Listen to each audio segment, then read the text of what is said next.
right, so this is a dashboard discussion about depression, and we're going to talk a little bit about depression here.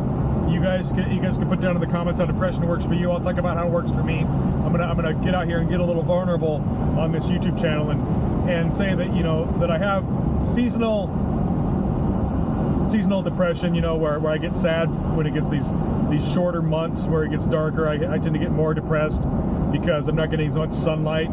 Like right now it's December 27th, so you know, we had the shortest day of the year back on December 21st, and so back then it was, so you know, that was the shortest day of the year, and we had like a whole maybe 6 hours of daylight or something like that. You know, it seemed like it.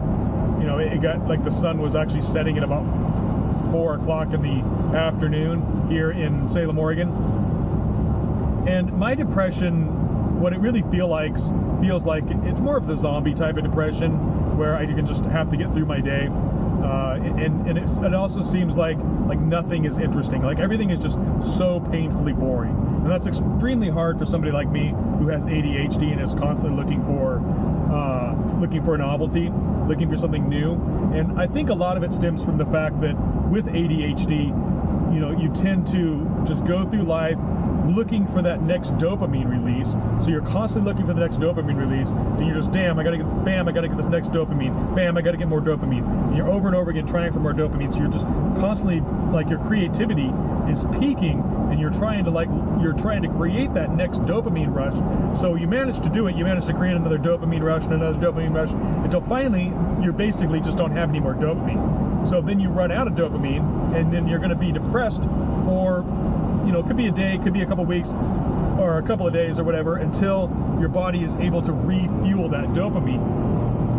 And so that's kind of like what you're dealing with, is your body's got to refuel the dopamine. So the depression for me with ADHD is, I know it's temporary. I've kind of learned that. I feel like I'm a little bit manic, or you know, so like bipolar, maybe that's the right word for it, where sometimes I'm really, really happy and I'm manic and I have tons of energy and I have tons of creative energy. And sometimes those are my worst times for anxiety too, because my anxiety is just like on full alert and I'm like getting paranoid and stuff like that. And then on the other times, like I hit the depression, I get the lows where I just feel like a total zombie and I can barely get through my day. I don't want to get out of bed, but I have to force myself to get out of bed just to get to work and just to get through my day. So, you know, that's basically what it's like for me. Anxiety, depression, it's like up and down. And I want to know what it's like for you, and if this video is entertaining or whatever, or thought-provocative or anything like that. So looking for your responses, and you know, if I get